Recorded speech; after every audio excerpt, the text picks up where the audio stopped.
Welcome back to episode 183 of the Compound Podcast, presented by Parse Rum. My favorite rum, your favorite rum, Parse Rum. When I say Parse, you say rum. Parse. Rum. Dakota. Nice job, Dakota. I got a false start on that. I jumped the gun. We got a penalty. We're gonna move them back. 5 yards. Anticipation and we got laundry on the field on that one, boys. It's a great time of year to start drinking Parse. I'm in Chicago. It was 61 degrees today, so you could have done the 3-year and made yourself a little pina colada here in Chicago. But it's gonna be chilly. It's gonna be chilly this week, so maybe break out a little of the sipping room, a little 8-year, a little 10-year, 12-year.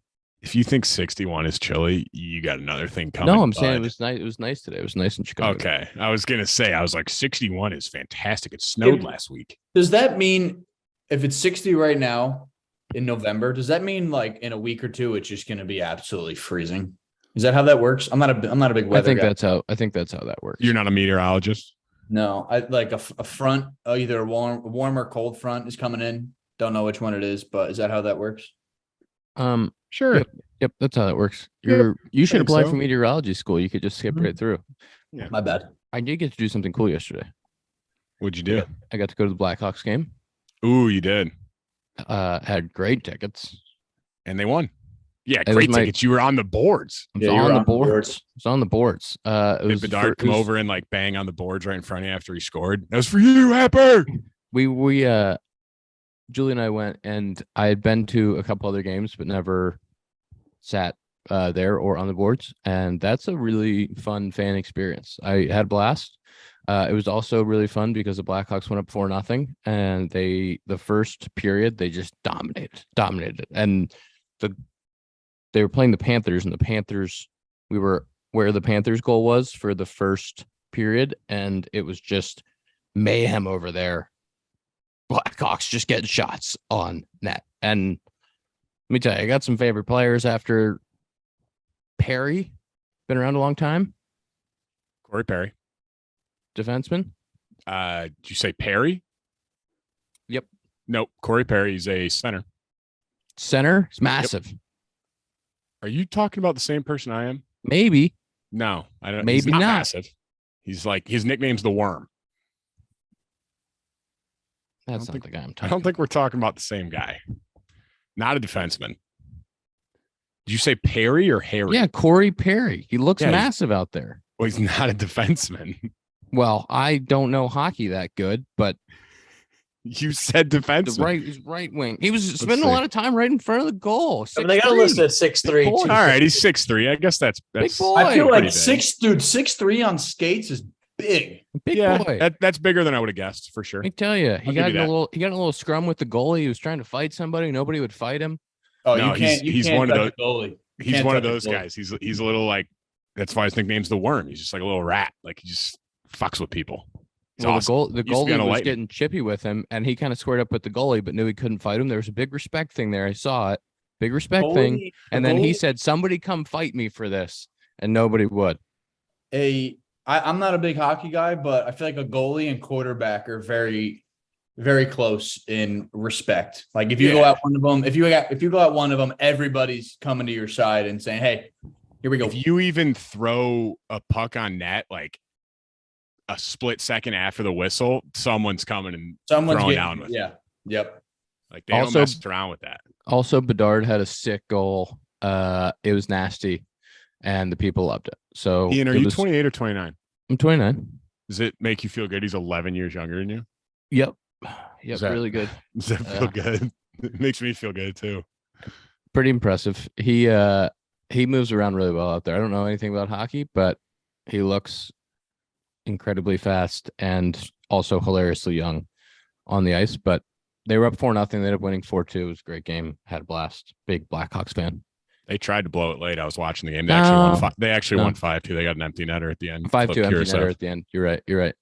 But it was they were just working on some stuff late, letting them get back in the game. Think they had a chance. They wanted to get the empty netter late, which was great fun for the boys. But I did actually follow that game, and the Blackhawks dominated the first period, and then I think the second period, the shots were like Florida 20, Blackhawks 5, and then the third period was like the same thing. Like Florida just dominated the second two periods, but Blackhawks won.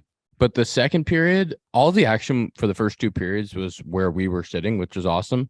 Yeah. The second period, the goalie for the Blackhawks was just having himself a day. Peter Mrazek.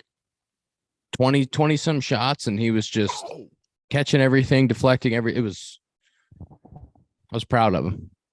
You were proud of him? You were proud of him. Big Peter Mrazek guy. Did you get a jersey? I might get his and Perry's. Wear a split jersey. Oh my God.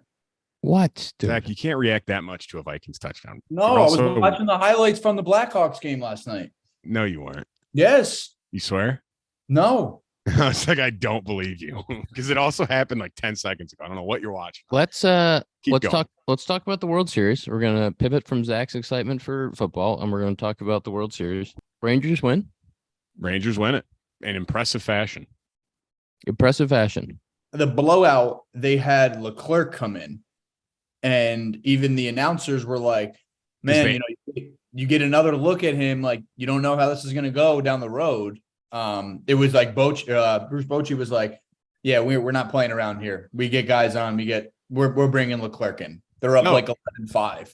And I loved that because it was the ninth, like they were up, they ended up winning 11-7. I don't know. Did he come in and give up any runs? Yeah, I think he gave up a base hit. But it was like, don't mess around trying to save your closer and end up blowing that game. And you're like, oh my God, we didn't throw our best arm. We just blew this game and it's 2-2. Like, so, you deal with the next day. Like, we'll worry about tomorrow. Like in sports, through 2 1/3 the next day. Yeah, it was. It's such a fine line because it's like, all right, they've been riding Leclerc the whole postseason, but then at the end of the day, like you said, you don't even want to give the other team any hope whatsoever. If you go up 3-1, I don't want to say it's almost over, but if you go up 3-1, it's pretty safe. I mean, it is almost over. Yeah, like to go up 3-1 it's a huge step, and you don't want to take any chances there and give a team life whatsoever. But I mean, they ended up getting some life with scoring some runs, which, but I liked it when he was going out and they brought him in. I was like, it's kind of cool. He's just kind of trying to step on their throat. Yeah. In that last game, the starting pitching was really impressive. Evaldi got out of a bunch of jams, and then threw that really clean, sixth inning. And Zack Gallen threw a great game. He threw an absolute gem. So that was cool to see. I think Evaldi was like, after the sixth, he was like, listen, I don't know if I have any more horseshoes up my ass. Like, you kind of got to take me out. I am getting out of a jam every single inning. I think he had 100 pitches. He had 100 pitches when they took him out. They had scored one run, and they turned it over to the bullpen. And Gallen did a great job. They took him out in the seventh, and then Ginkel did a great job getting out of that jam to keep it a 1-run game. And he throws 1 1/3, and then they finally got to Seawald in the ninth. But big kudos to Spores for coming in. He threw 2 1/3 to finish that game after that whole postseason run, after the whole year. For him to have 2 1/3 there, super impressive, and just shut it down. 3 ups is so much harder than people think too. Like, especially as a late inning guy, like going in, sitting down, going back like 3 times, like that's very impressive, especially on that stage. That's what I was going to say with those leverage innings. It's like you get out of something, and then even if you don't show emotion, you're in the dugout, you're like, okay, like I'm good. But then it's like, hey, need you going again. Yeah. You have to go from literally 0 to 100 3 times. That's a lot on your body and your mentals. Yeah.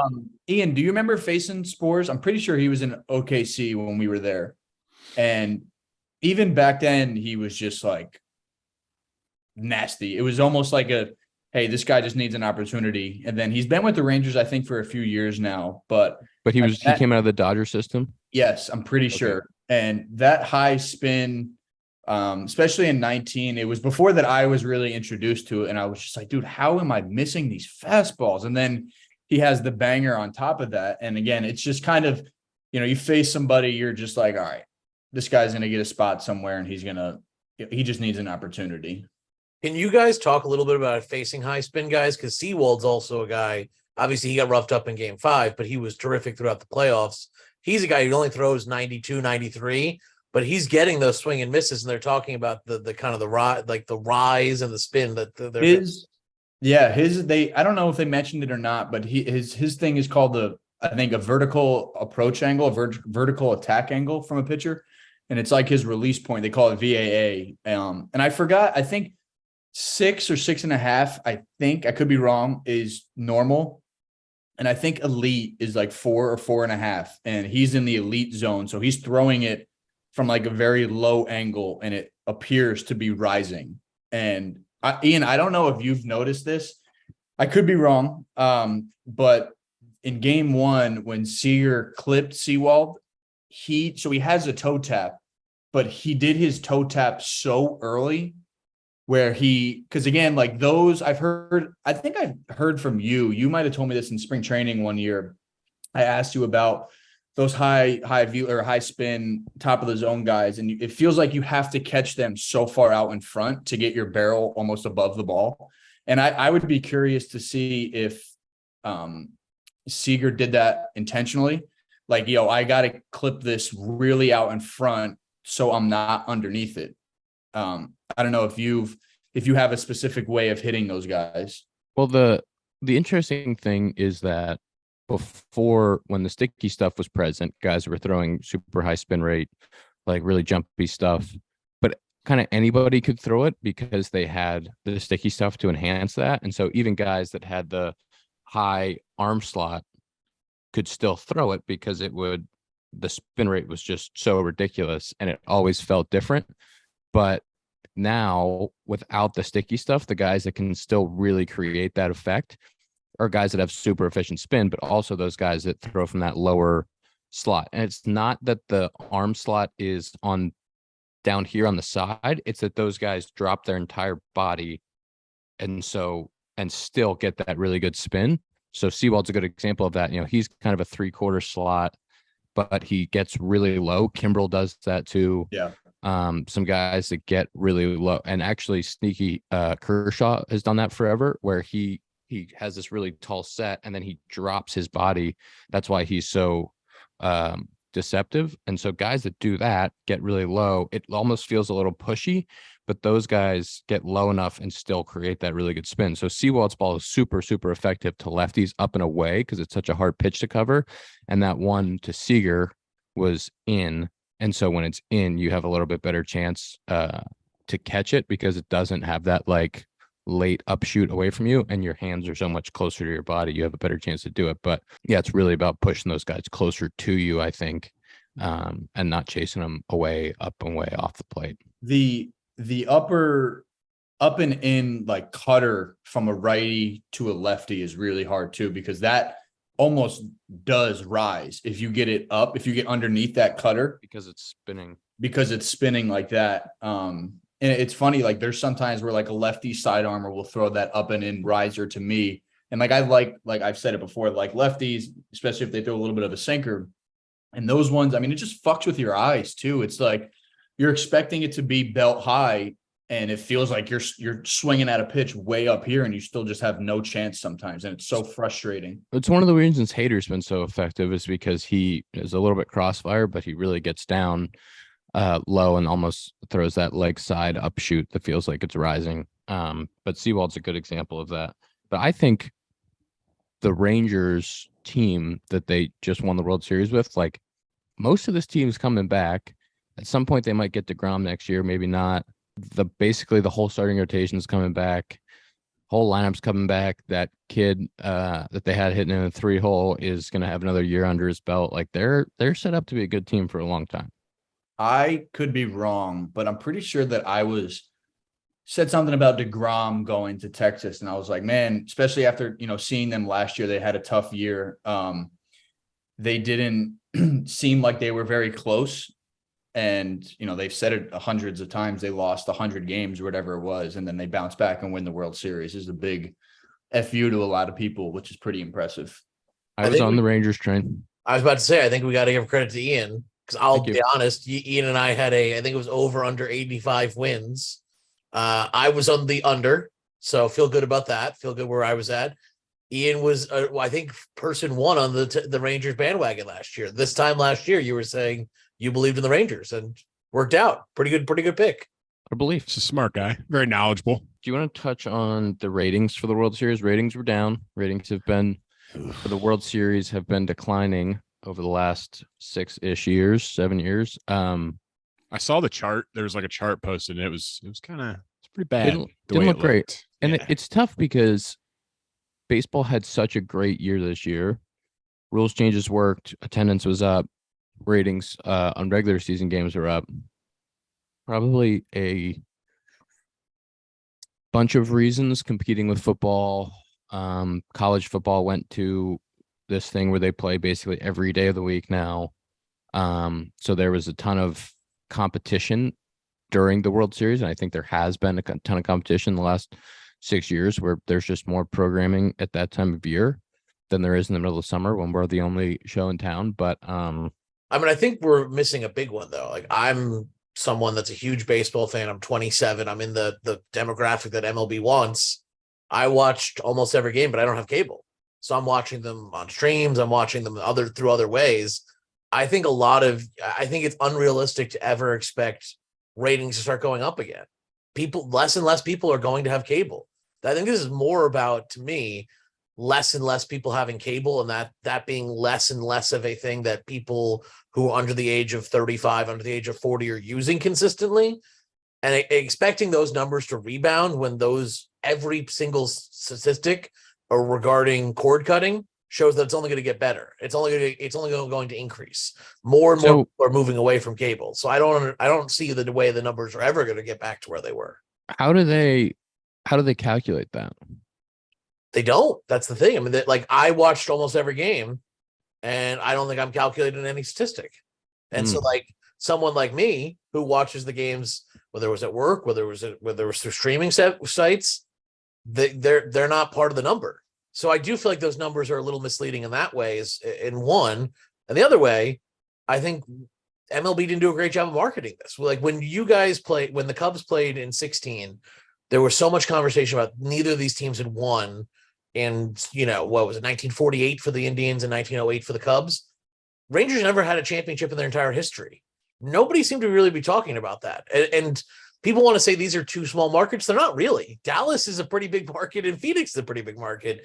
Just for whatever reason, the perception is these are two small market teams.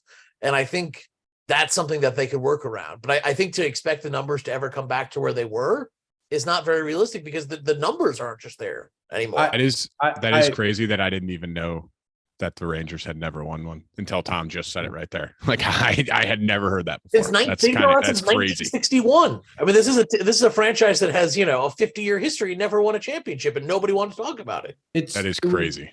It was also tough though. Like, the people wanted Astros. Zack, hang on. Did you forget your mic? Yeah, I'm not at my house. I could tell. There it is. All right, keep going. Sorry, just noticed. It was tough. Like, the fans and a lot of people obviously wanted Philly and Houston again, which, again, yeah, you can say Texas and Arizona are big markets, but they're not the markets that Philly is.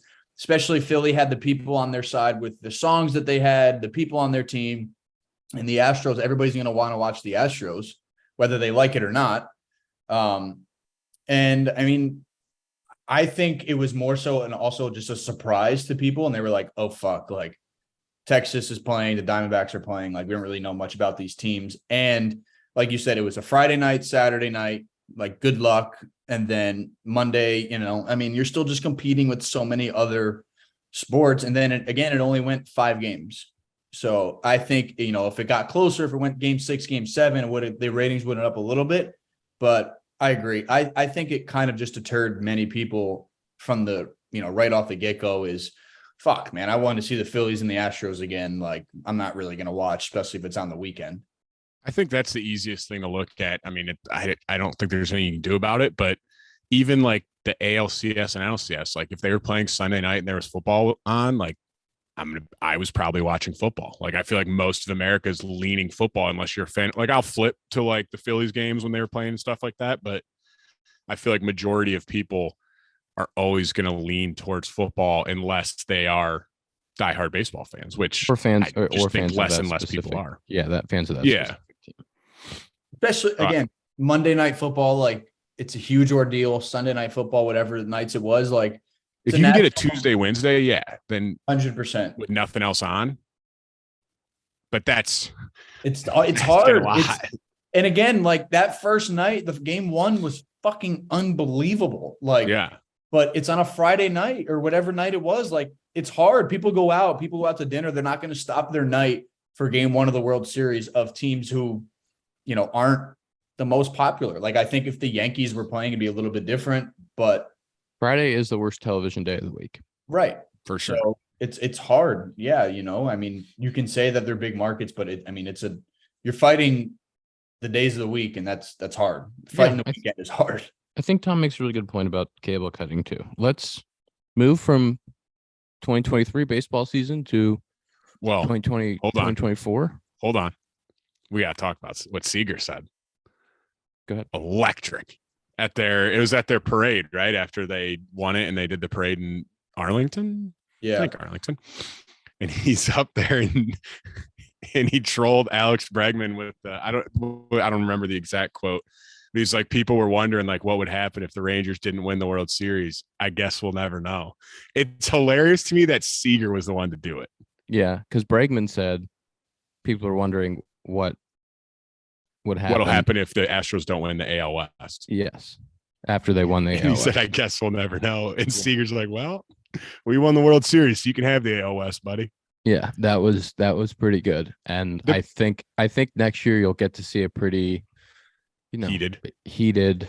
They're going to compete hard for the AL West next year, both of them. And you have, Seattle will be in there too, but those two teams are going to compete hard for the AL West, and it'll be interesting to see if there's any tempers that flare as they go. Again, and I don't know if Seager's just likable, and that's why it just didn't seem like cocky or arrogant to me. Yeah, you know what I mean? Like I don't know. It didn't seem douchey. Like it seemed like weird. Okay. Like the Bregman one was just weird because like it wasn't like no one was really doubting him that much. It was just like, bro, you guys are really good. Like you win it every year. Like we know. Yeah, like it was just kind of weird. Even when we saw the clip, we were like, I mean, I get it, but like, all right.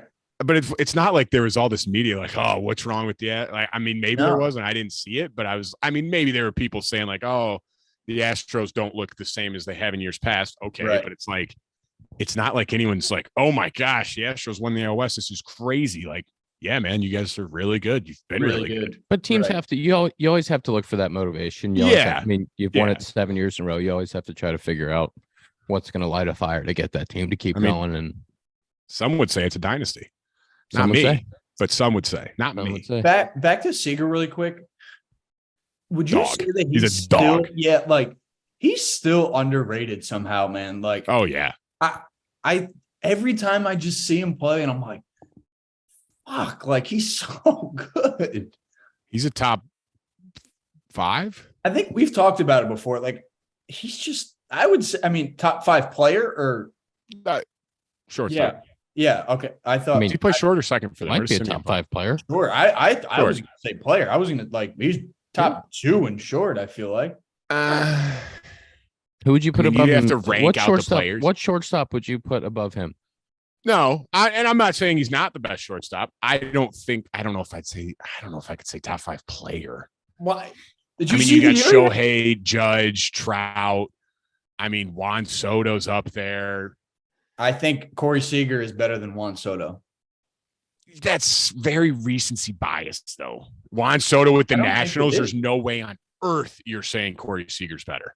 No way. No way. When he was with the Nationals, Juan Soto, and not that he was bad with the Padres, but like great year this year. That's what I mean. I don't know if you could say Seager's better. We're talking about right now, and right now Corey Seager's. I mean, this very minute, he's better than Shohei Ohtani because Shohei can't pitch. Like, okay, like that's I don't know. I think Seager's in the conversation for top 5 player, and he's probably the best shortstop in baseball. No, I don't know if I go top 5 player. I mean, the last 2 I'll years, go top 10. I'll give you top 10. 33 homers. He just had a little bit of injury issues. Had a little bit of injury issue, and playing the full year this year is pretty freaking good. Let's move ourselves along here. Move ourselves along. We're going to talk about the offseason, we're going to talk about there's a lot of player options, team options picking up, declining that's happened. And I think during the offseason, everybody's drinking their AG1. Okay. Dakota loves his AG1. He drinks them every day. Every day. Never at night, though. I'm not crazy.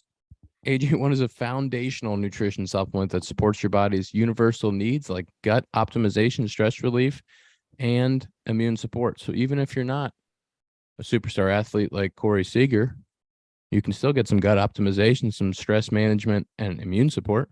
Okay. drinkag1.com/compound. drinkag1.com/compound. They're going to give you free 1-year supply of vitamin D3K2 and 5 free AG1 travel packs with your first purchase. drinkag1.com/compound. By the way, Corey Seager, very quickly, 120 games this year, 7 WAR, and a 170 OPS plus. I don't like if that's not, to me, if that's not a top 10, top 5 guy in the league, what are we doing? I said top 10. Top 5. I don't know if I'm ready to concede top 5. Like I said, you got Shohei, Trout, Judge. I mean, is he better than oh my God, I'm blanking on his name. Oh my God. Ronald Acuna?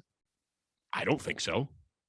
Matt Olson just hit 55 homers this year. Freddie Freeman, Mookie Betts. I don't know. Like, is he better than those guys? Freddie Freeman and Mookie Betts? Ronald Acuna? 7 WAR in 120 games with a 170 OPS plus, and he won the goddamn World Series MVP. What do you want out of the guy? He's a great player. He's not top 10. He's a great player. I want you to tell me which of those guys you guys think are better. He's better than. I think he's better. Pick one. Judge. Trout, Ohtani, real quick, Betts, Freeman. Real quick, Ronald my disagreement with your argument, Tom. I'm not saying that I don't agree with you that he is probably a top 5 player, but saying that in 120 games he did that, I don't think is like. It's more beneficial to the team to play every day. Like Freddie played 160 games this year. Ronald played 160 games. Like it's more beneficial. The guy was on the team. He's also playing premier shortstop though. Like he's playing premier position. Correct. Which one's he better than? Pick one. I dare you. All right, we're gonna move on. Crickets. We're gonna move on. Crickets. We're gonna get past That's a win. That's a win for Dakota. Come on, man. Bryce Harper, ever heard of him? Trey Turner says he got the cheers. God. Come on. He's better. We're off the rails. We're off the rails. So people are like, stop arguing about Corey Seager. Because I'm saying Corey Seager's top 10, but I don't think he's better than those 6. Did you say Trey Turner? That was a joke. I said since he got the cheers. Well, it's a good point. It's a good point, Tom. Got the cheers. I don't know. Good point. Well, I'm going to start with the Cubs. I'm going to start with the Cubs here on the options. So today they picked up Hendricks team option. They picked up Yan Gomes team option. Obviously, Belly rejected his option, so he's going to be a free agent. We all knew that was coming. Yeah. And the surprising one, I think, for most was that Stroman turned down his player option, and he will be a free agent. He was set to make what? 21? 21? Corey Seager 170 OPS plus, Bryce Harper 146. I didn't. Okay, pick the other 6. What about the other 6? What about Acuna, Freddie Freeman, Mookie Betts, Judge, Ohtani, and Trout? Look at theirs. I'm just saying. But Acuna 168 OPS plus. What was 170? Oh, so this is our end all be all number. This is I think it's a great measurement. But yeah, we were all surprised about the Stroman one. Like that's a lot of money to leave. It's a lot of money. I would like to state. I'm going to say this almost as a fact. I don't foresee him. He's probably going to try to get multiple years, obviously, but I don't foresee him making more than $21 million next year, wherever he signs. That's why it surprised me, because I'm like, I get you're probably looking for a 3-year or 4-year deal wherever you go now, probably even 2, but I don't foresee him getting more than 21 a year wherever he goes. I'd be surprised. No.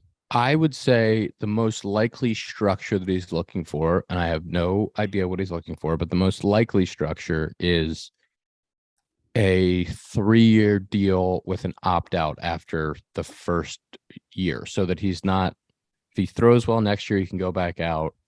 Maybe it's an opt-out after the second year, but something where he can guarantee himself a little bit more money long-term, call that 15, 18 million bucks a year for the next 3 years, and then being able to opt out if he throws well and get another long-term situation. Sneaky, would it shock you? Just personality-wise, would it shock you if he went the Trevor Bauer route and just said, I'm going to go 1-year deals and bet on myself? If he was going to do that, I think he would have taken the highest 1-year option, which would have been the player option. That's true. That's a good point. Yes. That was just a thought that popped in my head when you said it. I was like, I could see him being a guy being like, I'm going to go pitch for my next contract every year. It's going to motivate me and I'm going to hopefully keep getting more money. But yeah, I don't know. What is he? 32? How old is he? Yeah. I don't think he's going to get like a 5-year anywhere. I agree. I think he's going to get like a 3 somewhere. Probably 3 for 50. I could see that. I could 3 for 45, 3 for 50. I could see those numbers.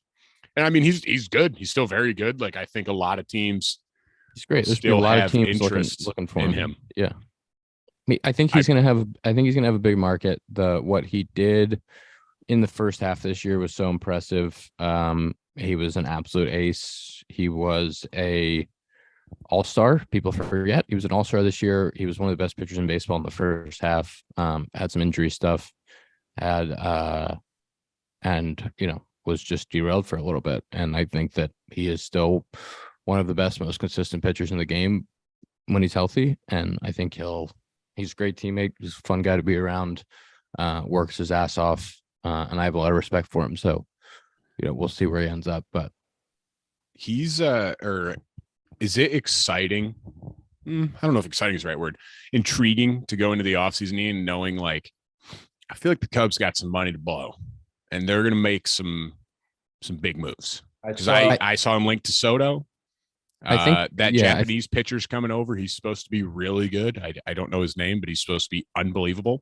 Shohei's a free agent, obviously. Like they could make some really big moves. I saw that they were sleepers for Ohtani.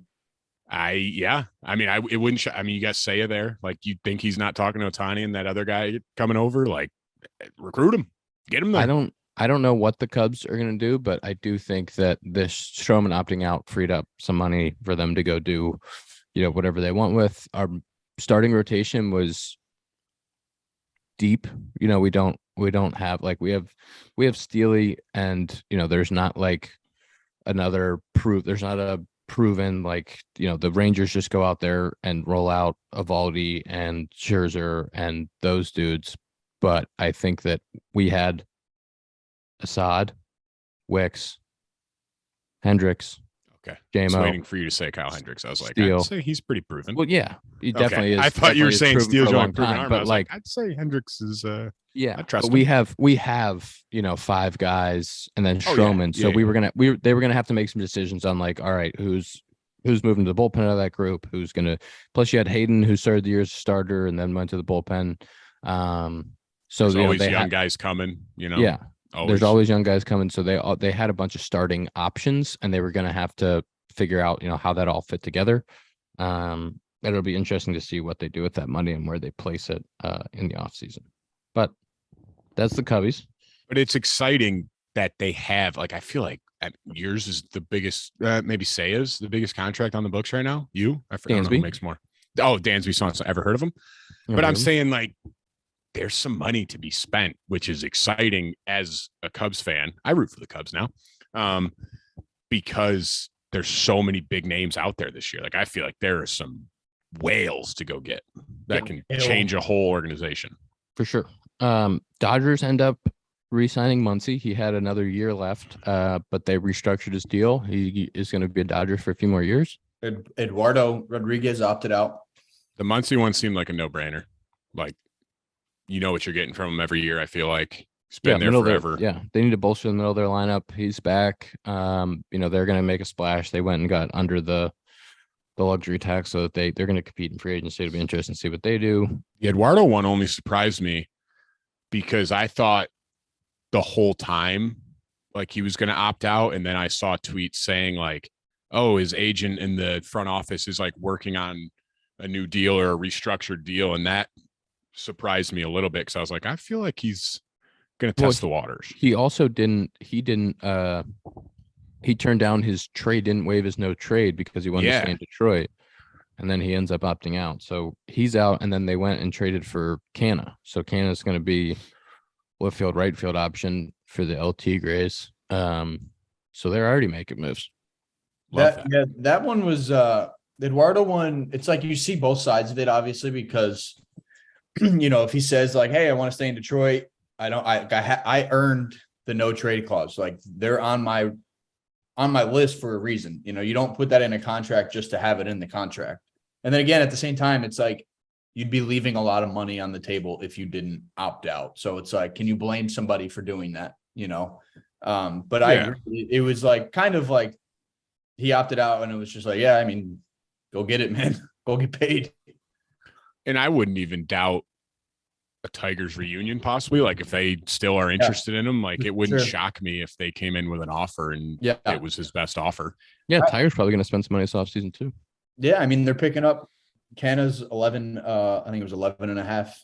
And that's such like an underrated pickup, I believe. Like we don't really have many veterans. Like Javi is a veteran, obviously.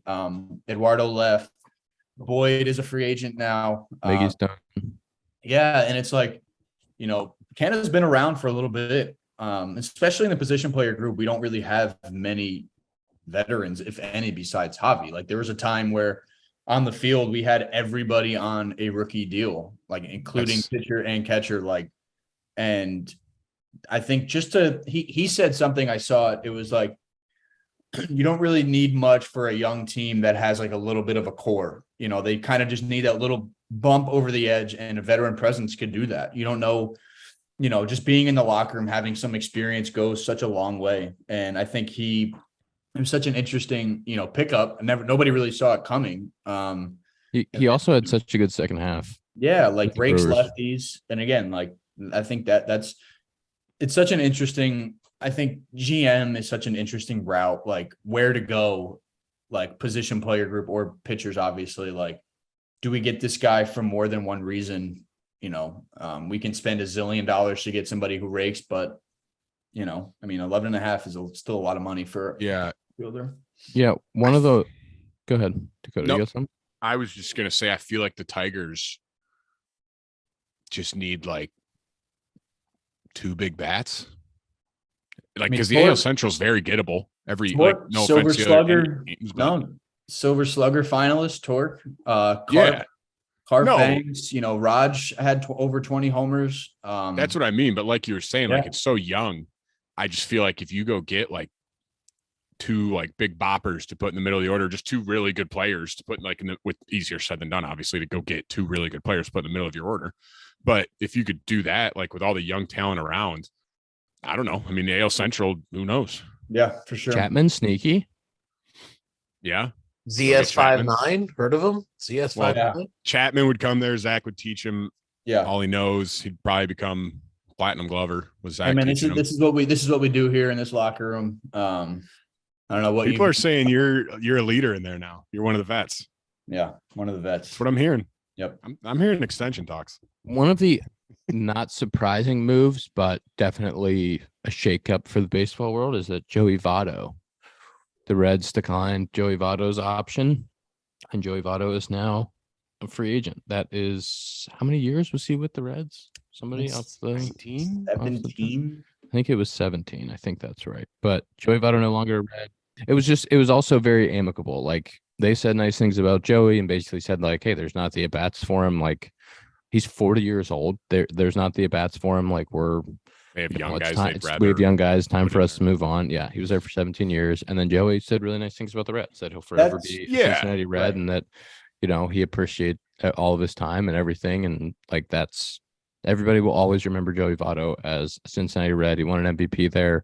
Obviously, they didn't ever win a World Series, but he MVP. He's a 1, 2, 3, 4, 5, 6-time All-Star with them.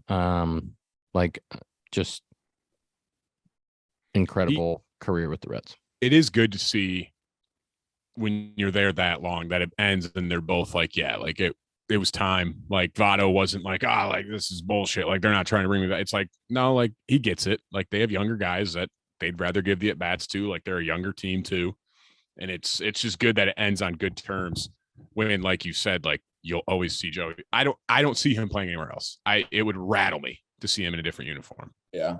It's so crazy. Like, I've spent a few years in Detroit, and it feels like I know so many people there, like just the city itself, like knowing where to eat, could you imagine being somewhere for 17 years, bro? Like, and then kind of having it just like, all right, man, like, hey, we're going to go a different direction, and be like you said, it's great to see somebody like him and even the Reds, like, both understand, like, hey, man, like, you're 40, you've done so much for this, but it's a business at the end of the day, and there's no hard feelings. Like his thing he posted today was awesome. Like, you just get it, like, he's such a pro. Like, even talking to him when he was rehabbing this year, he even said, like, listen, if I'm not ready to go back, like, I'm not going to have them need to play me because I'm Joey Votto. Like, I want to go back and help this team win, and like, I think that it goes such a long way to not just be there and just be like, yeah, I'm going to cash my check and be up in the big leagues. Which is very underrated, like you said, to go back and not just expect to be like, I'm Joey Votto, I'll be in the lineup. Yeah, right. Like, he's like, I need to deserve to be in the lineup. Like, it shouldn't 100%. Just be I'm in there. Like, if there's someone better than me, they should be in there. 100%. Which is not often seen from stars. And it's also, it's hard to fucking like conceptualize, like, yo, I used to be an MVP, like, get me in there. And it's like, hey, man, like, we're trying to do something, and he understands that. Yeah. It's always crazy, though, when guys are with a team that long, like you said, and then it just comes to an end, and it's like, well, now what? That's what, like, seeing the Miggy thing firsthand was so crazy. Like, seeing the people come out there for that last weekend, just like seeing the people that he's made happy over his career and like in one spot was so special to see. Mm-hmm. Like, it goes such a long way. And then it's so indescribable of what somebody can do for a city playing a sport. Very true. Very well said. I think if Joey's gonna play somewhere else, if we see him in another uniform, he should probably try out some Bruce Bolts. Bruce Bolt, my favorite batting gloves that I wear on the field. I got a baby blue pair. I got a white with baby blue. I'm actually working on. Don't tell anybody, but I'm actually working on a little pair for next year. Maybe a little limited something. I was in the offices the other day looking at it. There's some pretty cool stuff that might come out. I don't know about. Well, pretty cool. I'm actually wearing a hat right now. BruceBolt.us. That's BruceBolt.us. Go check out their shorts. Work out this offseason in them. Check out the batting gloves if you're looking for a little early Christmas present for somebody. Check out the batting gloves. BruceBolt.us. I have an idea for our last topic. Yes. They make these gloves that just seem a little bit heavier than others. What color are they? Usually gold. Okay. Haven't heard of these. Ian, I know you have one, but the second one is a little bit heavier. Do you think? You think it's going to be a little bit heavier when you put your second patch of gold on there, or what? The second one is pretty freaking cool. I will say the first one was awesome, and like getting that like attached to your name forever, but being able to follow it up with another one. And like, to be honest, I did some good things out there this year, but like last year it was kind of like the numbers were, if I didn't win it, I was gonna be really, really upset.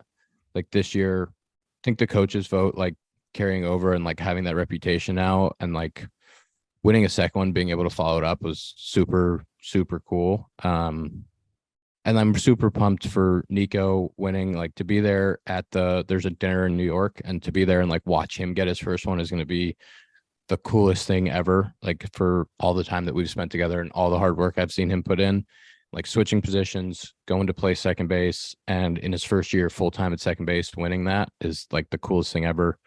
I'm really excited to see that. And then obviously Dansby. How many does he have now? Doing again. Dansby's got two. Multiple, right? Dansby's back to back. Yeah. So and I think Dansby should win the platinum. Obviously, Nolan's won the platinum like 5 straight years or some shit. So how does platinum work? I've never understood that. Platinum is the best defender in that league. Oh, just all the Gold Glove guys, like all the Gold Gloves guys, and then there's one. Yeah. So Nolan's won like 5 in a row. Nolan didn't obviously qualify this year. Keith Bryan won it at third. So I'm really hoping that Dansby gets that platinum and is that guy. That would be really cool. but they don't announce that until the actual dinner. So, but this is the most Gold Gloves ever in a single season for the Cubs. So 3 in a season for the Cubs is the most ever in 1 year, which is also really cool. Was anyone else nominated outside of you 3? Like was there a chance for 4? No, it was. Went 3 for 3. We went 3 for 3. Oops. Is that good? Batting 100 or 1,000? Cool. Oops. Pretty cool. Is that like? Do they like call you when you first find out? Like, do they just like call you and say, "Hey, man, you won"? Like, is it Rob Manfred? Like, "Hey, you won." Yeah, it's a couple of different ways that I've found out. Obviously they have to coordinate the dinner and everything, so you find out a tiny bit in advance. But yeah, this year I got a call from Rawlings. I'm just going to play golf. Rawlings that calls you. I was going to play golf, and I was like, "Holy shit!" You're like, hang on. I'm about to tee off. Can you hold for a second? You either played really well or very poorly. I played all right. Yeah, I played pretty good. Yeah, you're on cloud 9. Yeah, I was flying. Yeah, it's really awesome. That's so sick. I'm very, very, very honored. I'm pretty cool to have another one. Next year we go for the 3-peat. That trophy case is getting big. It'll be really cool to share it with team. Like last year I was there, and like I knew some of the guys obviously playing against them, but like Dansby won it last year, but we weren't playing together. Like it'll be cool to share it with 2 guys that you played with all year. That'll be really fun. Yeah, that'll be so sick. And then you'd say New York, so you can go get nice and drunk after on Parsley rum. On Parsley only. Yeah, really cool. That's dope. Tom, that's our guy. That's our host. That's our 2-time Gold Glove host. Thanks, guys. Tom, will you tell us about our field hockey friend that we've previously discussed? Yeah, so we talked about her previously, Erin Matson, who's the head coach at North Carolina. She's 23. We talked about her when she took over. She was on the team last year, won a national championship, and then basically went to the AD and said, "I want the job. I think I could do it." The longtime head coach before her, who had been there for like 45 years, retired.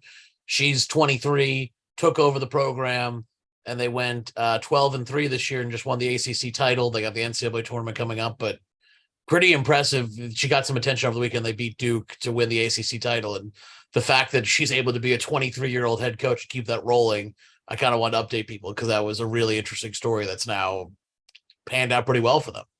You know what I heard that she attributes the success of the team to this year? ERC. They all believe in the employee retention credit. Omega Accounting Solutions is your best bet for getting your ERC funds now. The employee retention credit is a government tax incentive that helps small businesses get back up to $26,000 per employee for overpayment of payroll taxes during the pandemic. Don't miss out on your small business loan. Call 800-643-CUBS or visit smallbizcashback.com/Cubs for a free consultation. That's a pretty impressive feat to come in your first year. I mean, they had obviously won the national championship last year, you said, Tom, right? So they had a good group, but like to hold that all together and to coach your friends that you played with and to take them back to winning the ACC championship, that's ridiculous. Zach, you said you like have some light affiliation that Yeah, I mean, I worked out with her boyfriend, and I remember just like hearing about the story, and I actually ended up, it's kind of funny you brought that up. I watched like a 5 or 10 minute documentary last night online, and I guess her last year she went to the AD and was like, "Hey, I know our coach is like retiring after 42 years. Like, I don't want you to overlook me for this job. Like, I'm coming to you right now before the season starts. Like, I'm serious about this." And they're like, yeah. Go win a national title and then we'll talk. And so I guess they win a national title and she goes to the AD and she's like, "Yo, I did what you said. Like, what do you got?" It's like, "All right, yeah. And I guess a few days later, she's seen talking to either the football coach or somebody, like learning about coaching, learning about culture and all this. And the AD was like, "Holy shit, like she's really real about this." And it was funny, like a few of the current players were and her friends were there. They were like, "What do we call you? What do we got?" And she was like, "Let me have my own recruiting class come in and then you can call me coach. But like right now you can call me Aaron, like whatever you call me." And I mean, the video showed her holding a practice. And I mean, she was like holding court, and it's so interesting because like Dakota, imagine you being my coach or like me being your coach. I'd be like, hey, you'd Dakota, run so many laps. I'd be like, Dakota, what the fuck are you doing? And I'd be like, it's kind of weird. You'd be done. You like, talk to me that way as your coach. You'd be done. it would you so fast. Yeah, like that would be insane though. Yeah, like at the same time, having your friends, your peers respect like that must go such a long way. And obviously, what she's done holds enough. She's a great player. Yeah, like holds enough credit and merit to like, all right, like we got to listen to this to her. Like, pretty cool to see it like come together and actually work though. Like that could have been a non-story that's like, well, they stunk and like they won the national championship and next year they stunk, but like she followed through on it. That is crazy. Now, Tom, how does the playoff system work? Are they going to go to regionals and then how does it work, Tom? Figure it out. They got the NCAA tournament coming up. I don't know exactly the breakdown of the NCAA tournament. Come on, Tom. I didn't know that was part of my responsibilities. We'll pay you the big bucks for that. We'll keep the story updated though as they go throughout. Thank you, Tom. We will keep updating the people. Is there anything else that you guys would like to hit on? Dakota, it's a bye week for you in the football world. Bye week. Zach, any updates for the people? Tom, have you recovered from your tough defeat last week? I see you were in Jersey again. You're back. They're playing right now. They're down 7-0. Daniel Jones just all right. got hurt. Start. We'll get there. It's all right, Tom. Oh no. Nothing. All right. But other than that, I got screen time for nothing. the people. Yeah, let's hit. What day are we doing for screen time? That's my real concern right now. Do you want to do it today? I'd much rather do it today. Are we good with today, everybody? For today, yeah, let's do it today. Was yesterday a tough day? I literally was looking at yesterday's before we got on, like nervous. Do you want to do? I checked my yesterday. Let's do yesterday. This sounds great. Let's do a full day from yesterday, please. Why did I say anything? Yeah, Dakota, this is on you. Full day from yesterday. Dakota, I'm so upset with you right now. This is our I think this is my highest score of the year, and reveal it on the pod. That's so brutal. It's amazing. Sloan is the world's leading manufacturer of commercial plumbing systems. The company is at the forefront of the green building movement and provides sustainable, smart, and hygienic restroom solutions by manufacturing water-efficient products, including flushometers, faucets, sink systems, soap dispensers, and fixtures for commercial, industrial, and institutional markets worldwide. To learn more, visit sloan.com. I mess that up almost every time. Sloan screen time. Tom, don't start. I want you to go last. Dakota? 9:54. Oh my God. And you're not even going to be, it sounds like you're not even going to be the loser. Zach? Sub 10 though. 6:43. I had 3 hours and 8 minutes because I'm not a phone guy. Tom? I decline. I'm not. Nope. I'm just Tom, not revealing the number. Not an option, Tom. Not an option. Tom, what was it? Come on. I'll do today. Today is 5 hours, 1 minute. No, what was yesterday? Tom? Come on. I think it's my high for the year. Don't make me do it. Are we over 12? I want to hear. We're flying by 12. 14? 14:41. Oh no! I watched college football all day on my phone. I had my phone on the entire day watching college football. All right, that's fine. That's fine. I did the same thing. Like I thought mine was crazy. That's all I did. I just watched college football. I checked scores on my phone throughout the day. A lot of times the night before it was a Friday night. I didn't know it was going to be counted. Ugh. I think it's okay. Are your eyeballs all right? It's a lot, but it's okay. We got to get a sponsor for blue light glasses. That would be great. Oh, I have some. I know. I should wear them at all times. Well, we should make some so we could give them to Tom. Yeah. That's Saturday. That's Saturday incredible. Screen time is brutal. That is tough. That's just unfair. That's episode 183 of the Compound Podcast. Dakota coming to you from Michigan. Zach coming to you without a mic from wherever he is. And Tom coming to you from his bedroom. That's 183 of the Compound Podcast, brought to you by Parse Rum. Tough screen time for